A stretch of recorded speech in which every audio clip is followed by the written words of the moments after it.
Everyone knew the Japanese owned the night. American troops couldn't see 10 feet in front of them. And every night, men died because of it.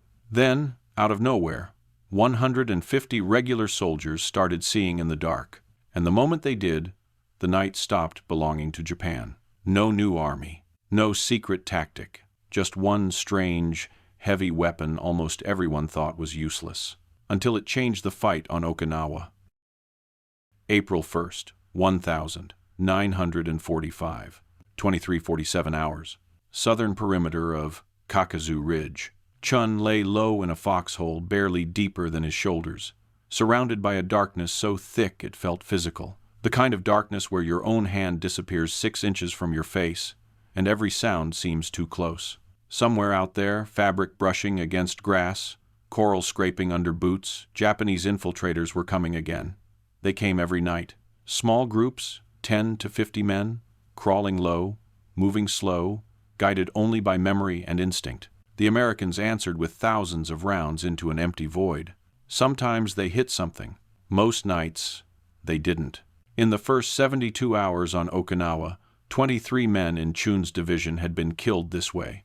Dozens more were shaking with exhaustion, eyes burned out from staring into nothingness. This was the battlefield Chun inherited.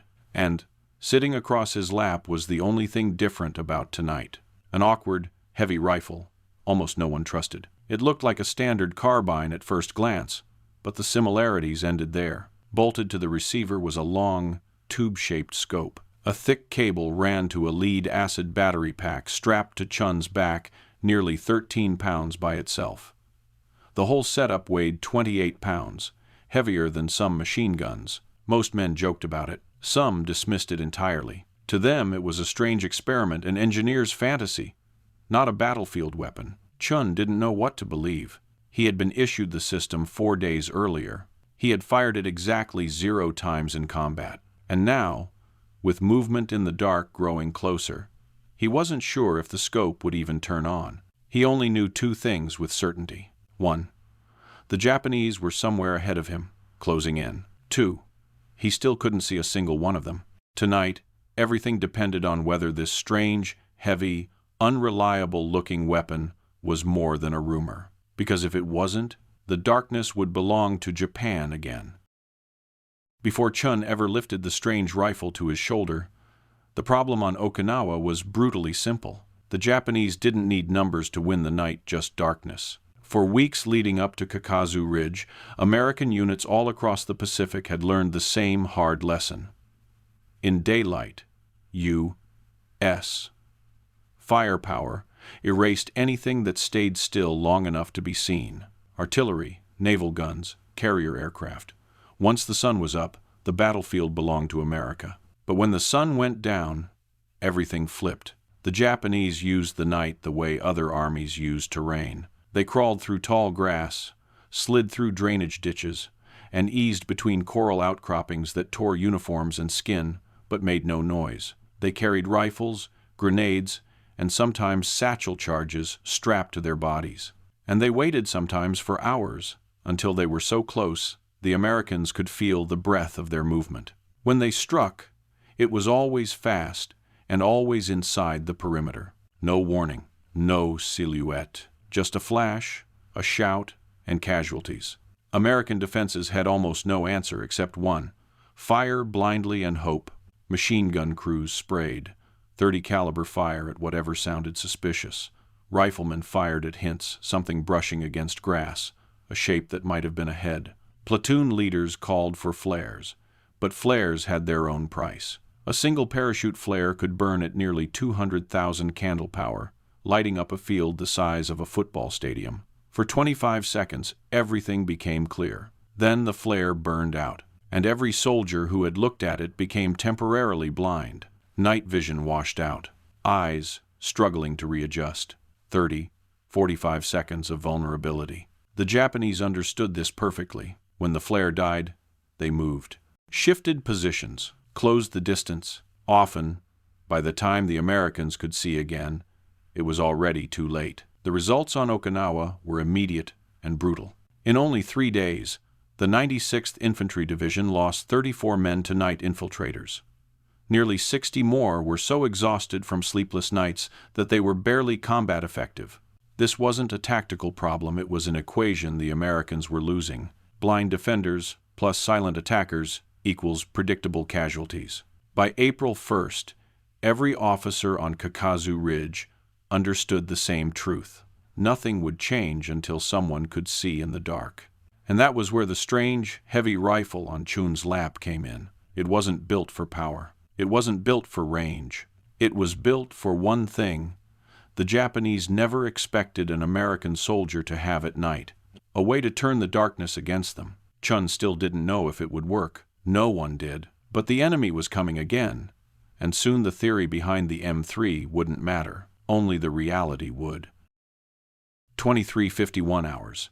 Just 4 minutes after Chun picked up the faint scrape of movement, it happened again. That soft, almost accidental sound of fabric brushing against wet grass. Only this time, it was closer. With no flares in the air and no moon worth mentioning, Chun did the only thing he could do. He reached behind his shoulder and flipped the small metal switch on his battery pack.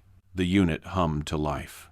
A low, steady vibration slid across his spine as the system released more than 4,000 volts to power the infrared spotlight and the image converter tube inside the scope. Then Chun lifted the rifle. The moment his eyes settled behind the lens, the world changed. The pitch-black void dissolved into a narrow field of pale, green, grainy, static-flecked, but visible rocks, grass, a coral ridge, shadows that finally had shape. He swept slowly, left to right, 10 degrees of visibility at a time. Patience was everything, and then he saw it. A human figure, bright green against the darker background, moving low through a drainage ditch about 65 yards away. Chun could see the man's torso, arms, even the rifle slung across his back. The infiltrator paused, scanned, then crawled forward again. Behind him, 2 more shapes emerged, following single file. 3 infiltrators, all heading straight for the American line. Chun shifted his weight, bracing the heavy rifle. The M3's scope and spotlight dragged the barrel forward, making the weapon feel front-heavy and awkward. But he held steady. He raised the green crosshair and settled it on the lead man's chest. Altmachut yards. Easy on the range. Life or death here. Chun exhaled and squeezed the trigger. The flash was barely visible, suppressed by the conical flash hider, and the report was muffled by vegetation. But through the scope he saw the green silhouette snap violently and drop. The second man froze. Chun fired again. Another hit. The third man rose, trying to retreat. A third shot dropped him backward into the ditch. 9 seconds. 3 shots. 3 kills. And for the first time on Okinawa, the night didn't hide the infiltrators, it exposed them.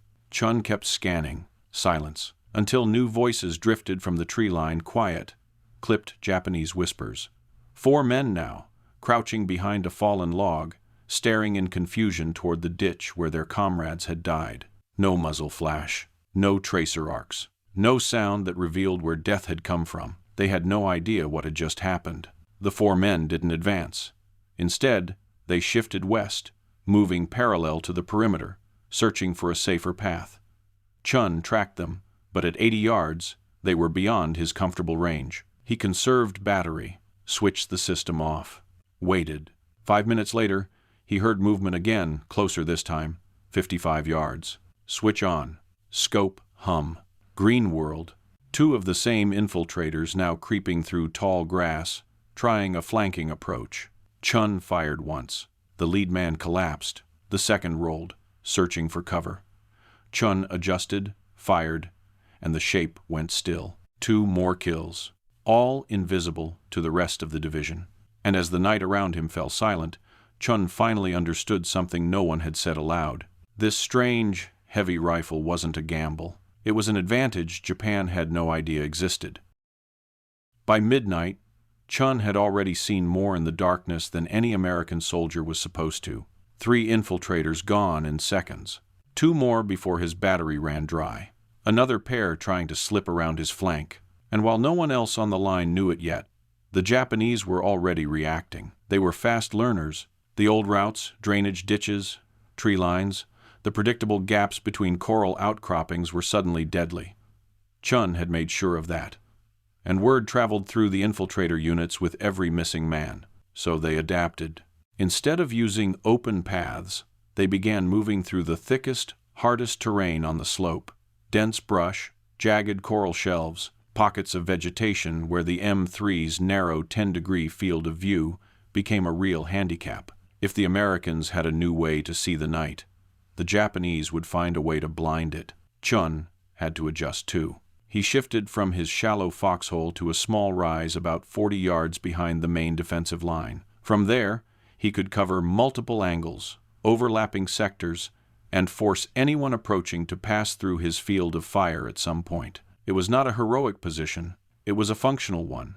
Higher ground, quieter footing, and better lines of sight. 143 hours. Their movement. A single silhouette at 68 yards, crawling with slow discipline. This one wasn't green around the edges, like most infiltrators. His pauses were longer, his scans more deliberate. A scout experienced, cautious, the kind you only find in units that have been losing people to something they can't explain. He reached a small clearing, paused at the edge, then suddenly sprinted across to minimize exposure. Chun adjusted ahead of the movement and fired. The scout dropped mid-stride. Just as Chun settled to scan again, something caught his eye. 3 more shapes deeper out, roughly 85 yards, all heading toward that same clearing. They froze the moment the scout fell. Then one signaled, and the group quietly shifted east, abandoning the route entirely. The Japanese weren't just reacting to deaths. They were reacting to the absence of expected survival. Routes that once worked were now traps, and they could feel it. 12 hours. A new problem. The image in Chun's scope flickered, then turned to static, then black, then static again. The infrared spotlight was overheating. Humidity 85% had condensed inside the sealed casing. This was the weakness Chun had only heard about during training.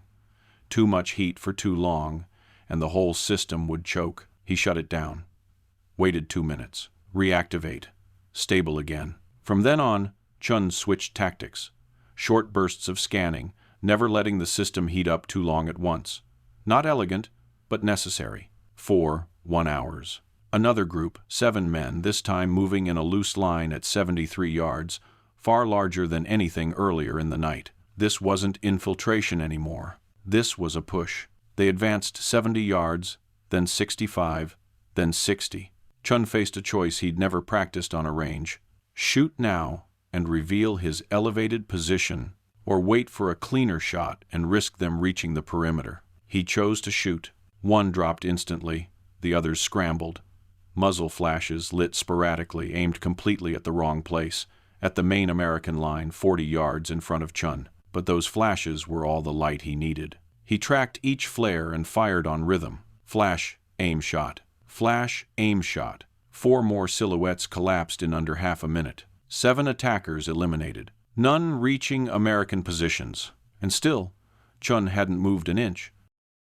By the 5th night, the Japanese had stopped treating the M3 as a curiosity. They didn't know what it was, or how it worked, or why their infiltrators were dying without ever spotting a muzzle flash. But they knew something was out there in the dark that wasn't supposed to exist. So they changed their approach again, and for the first time since Chun had switched the system on, the darkness fought back.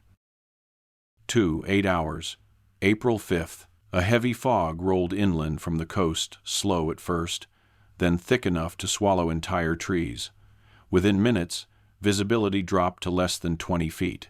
Even shapes that should have been obvious blurred into a gray wall. Fog was the infiltrator's ally, thick enough to hide inside, thin enough to move through. Chun activated the M3.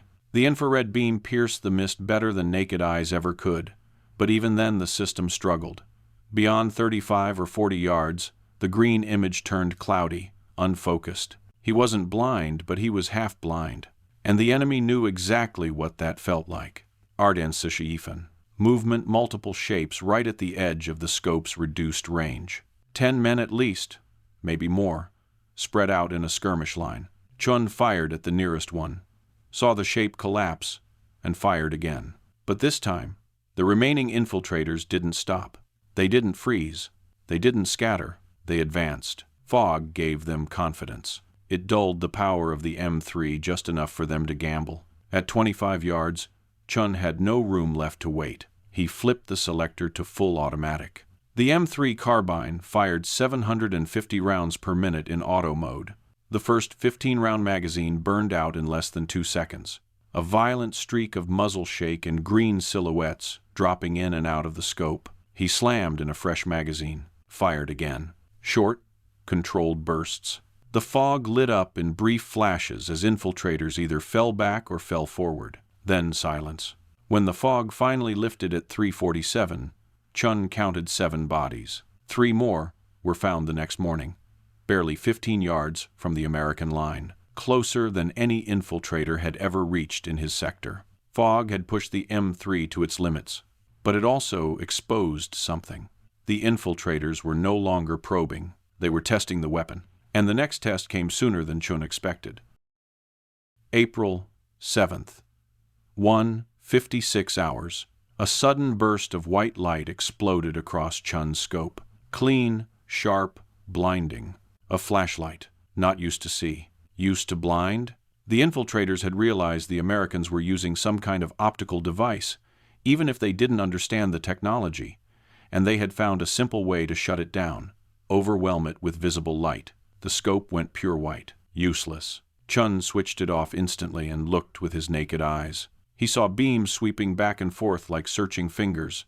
He pulled a fragmentation grenade from his belt, pulled the pin, lobbed it at the source of the light, 12 feet from the flashlight. Detonation.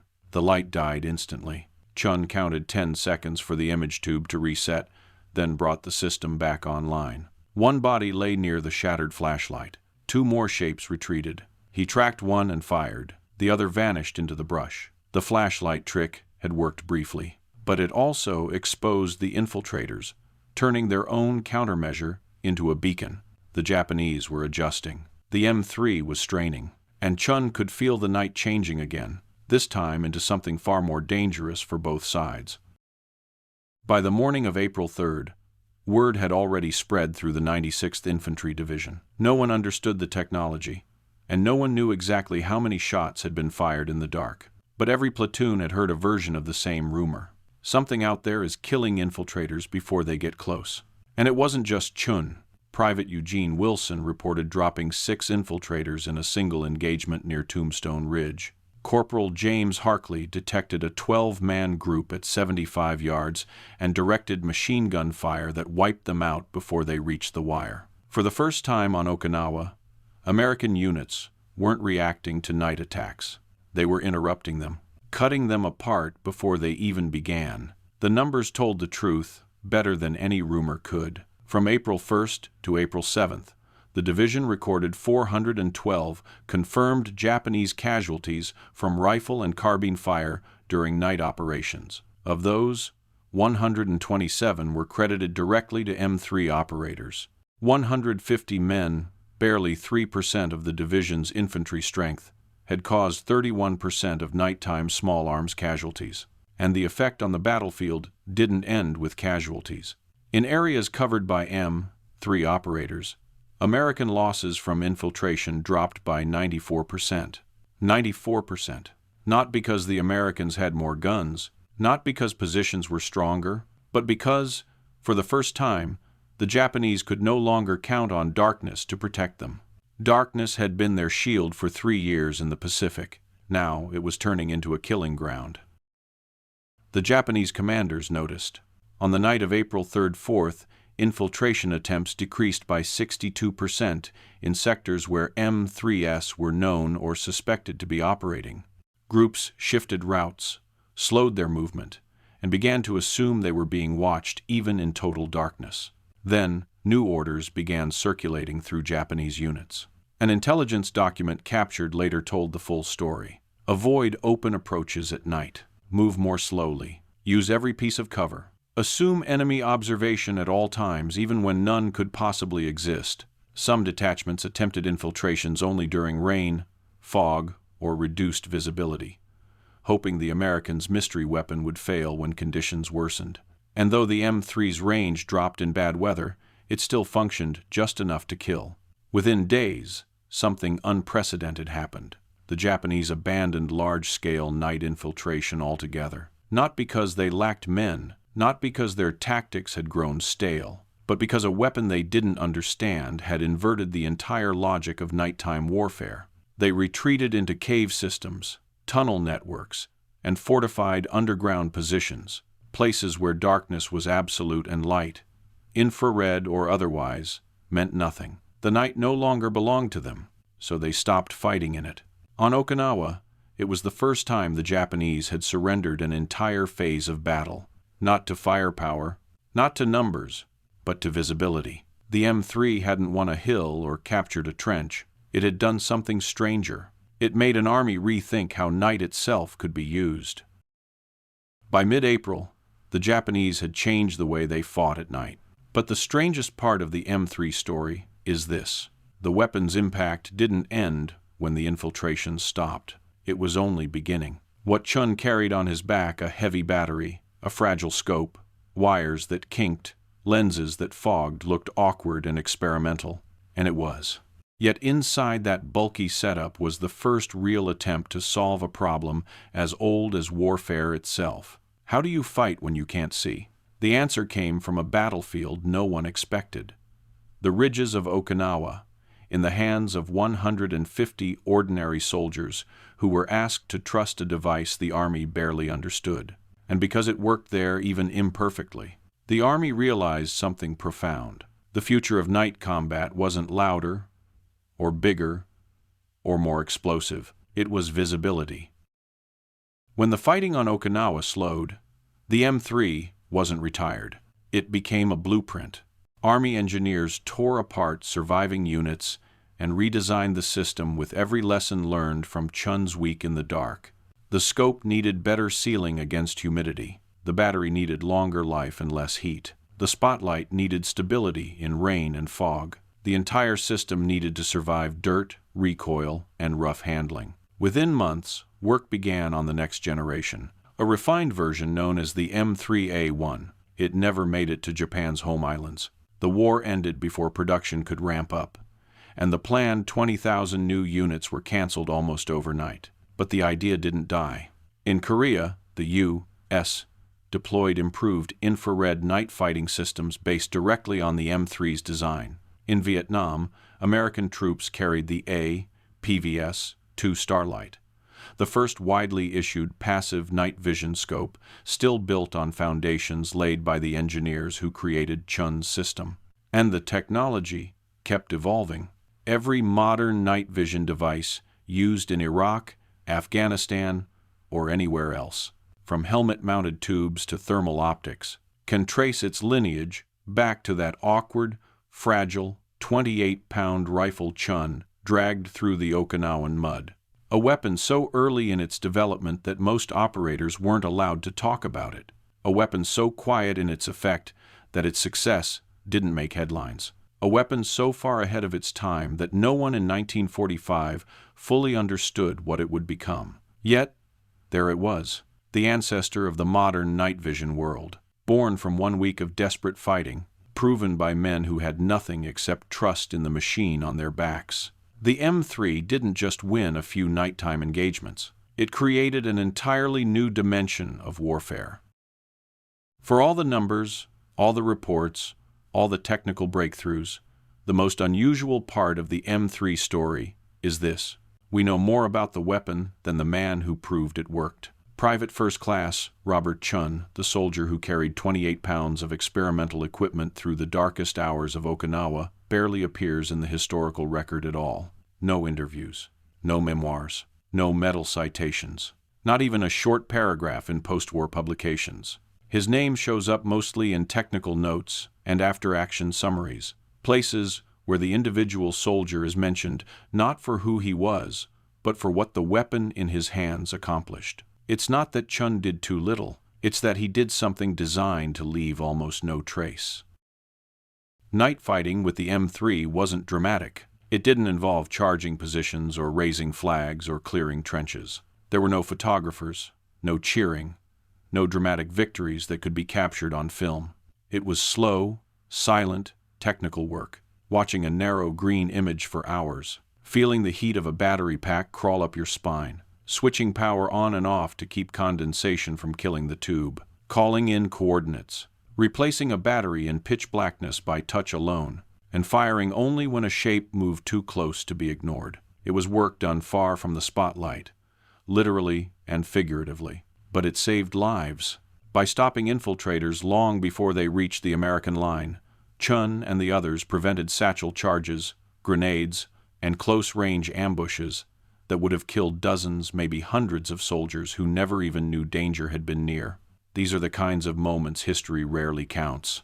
The attacks that never happened, the casualties that never appeared on paper, the men who survived only because an unseen threat was stopped by someone they didn't know. Chun's impact lived in silence because the system he used was classified.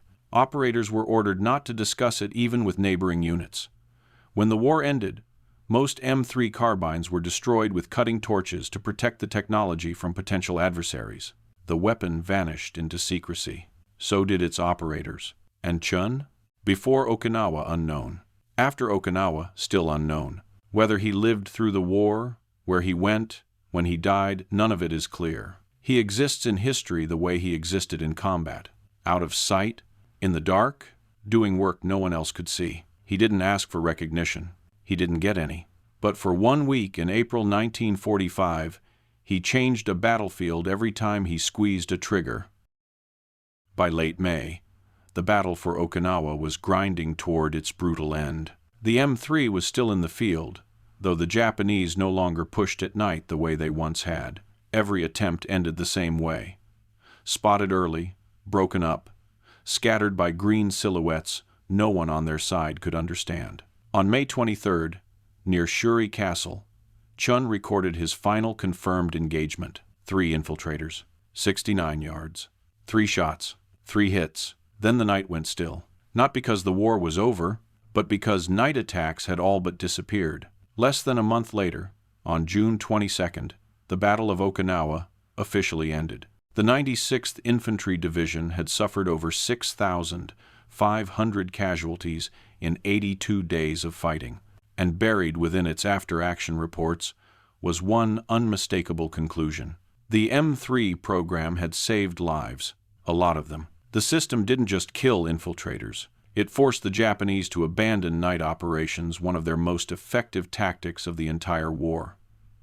It narrowed their options, reshaped their plans, and turned darkness into a liability. All because 150 men, spread across a handful of ridges and foxholes, carried a weapon that looked more like a failed experiment than a battlefield tool. The Army took notice. Plans were drafted to manufacture 20,000 new M3 systems for the upcoming invasion of mainland Japan. Training programs were prepared in the Philippines and Okinawa. Engineers refined the design, fixing every flaw Chun had wrestled with: battery overheating, condensation, limited range, fragility under recoil. But none of those new carbines were ever built.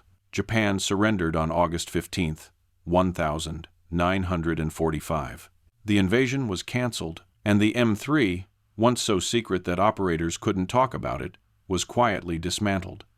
Most units were cut apart with torches destroyed to prevent the technology from falling into enemy hands. Only a handful survived in museums, almost none with full documentation of who carried them. Chun's name appears in research notes and technical files, a footnote in the history of a device that changed modern warfare. A soldier who saw what others couldn't, who struck targets no one else could see, and who helped rewrite the rules of night fighting without ever stepping out of a foxhole. His war was silent. His weapon was strange. His impact was enormous. And like so many who fought in places where cameras never reached, his story lived in darkness, until someone finally turned a light on it.